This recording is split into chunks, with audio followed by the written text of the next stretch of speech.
Hey guys, it's Daly, and today I'll be taking the children's story for you guys today.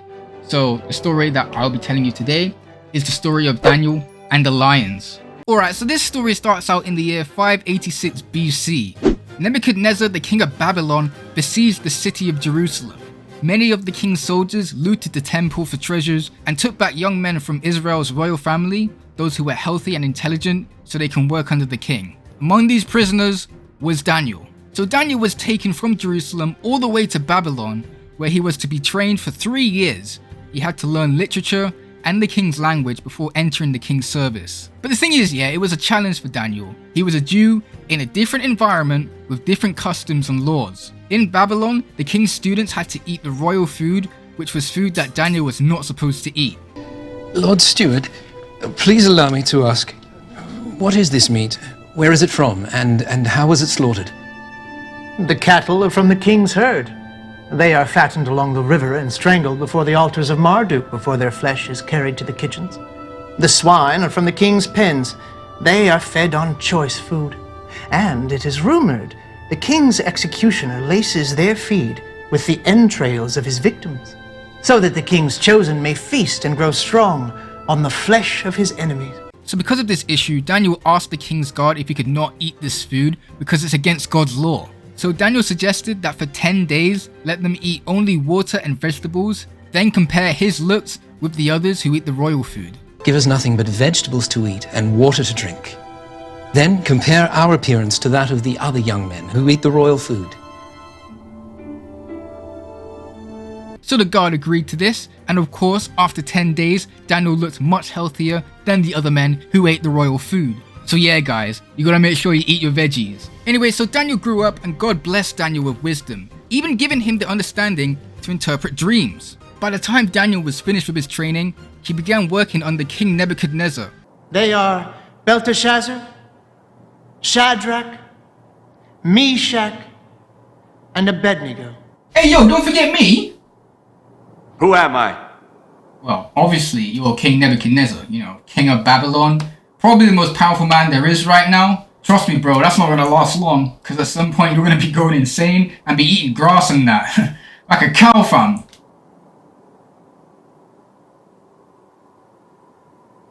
You, come forth.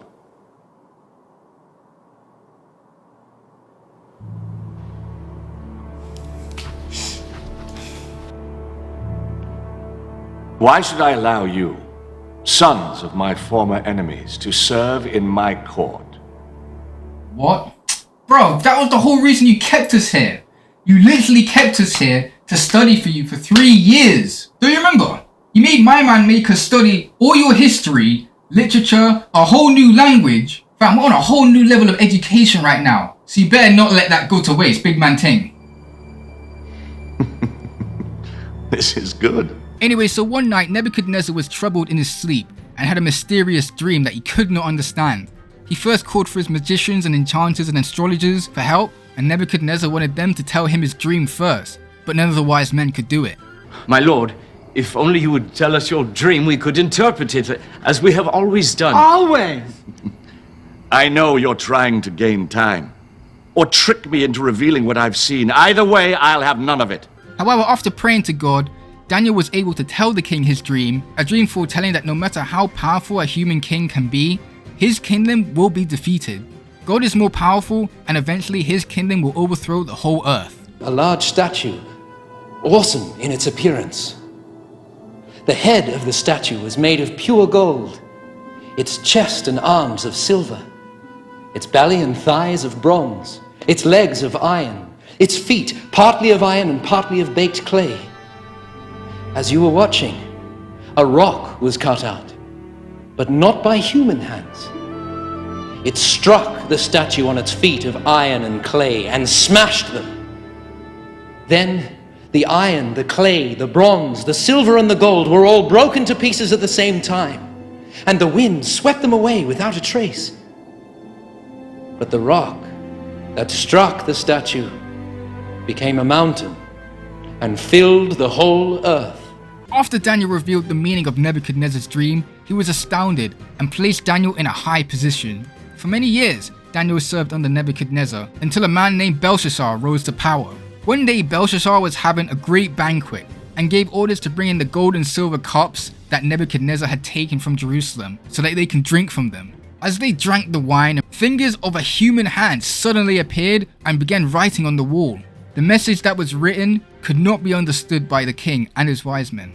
But then the queen suggested that Daniel should interpret it, since he did interpret Nebuchadnezzar's dream. When Daniel read the message, he said it means that Belshazzar's days as king are numbered, and that Babylon will soon be taken and divided between the Medes and Persians. And of course, that very night, Belshazzar, king of the Babylonians, was slain, and Darius took over the kingdom. Send word to Cyrus, the city's taken in his name. As he has commanded, I shall assume the crown. Hey yo, I don't have a problem with that. Now Daniel served under King Darius, and like before, he was wiser than any of his wise men and excelled above everyone else. So much so that he made the other administrators jealous, and they wanted to get rid of him. They tried to find charges against Daniel, but they couldn't find any corruption in him. Instead, they wanted to make praying to God, something Daniel did 3 times a day, unlawful, so that they can charge him against it. The administrators came to King Darius, saying that he should be worshipped like a god, and that he should enact a decree saying that for 1 month, anyone who prays to any god except him will be thrown into the lion's den. King Darius agreed and put it in writing in accordance with the law of the Medes and Persians, so it cannot be repealed. When Daniel heard of this, he carried on praying 3 times a day, just as he did before. The administrators then found Daniel praying and took him to King Darius. No one is above the law. Yes, sadly, O king, no one is above the law.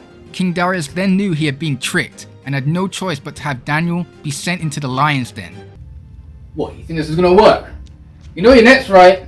You know you're next!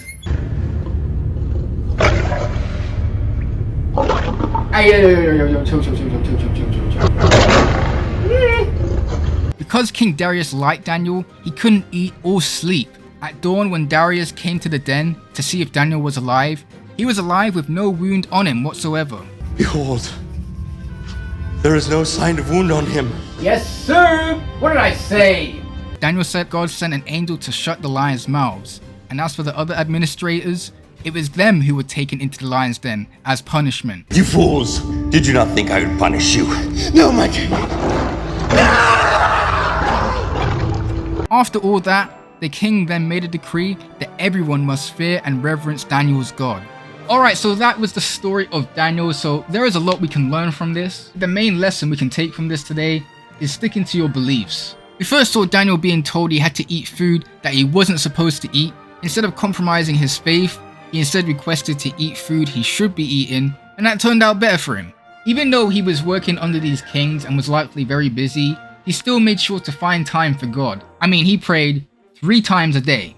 So guys, whether you have work or school, it's still very important that you still find time for God.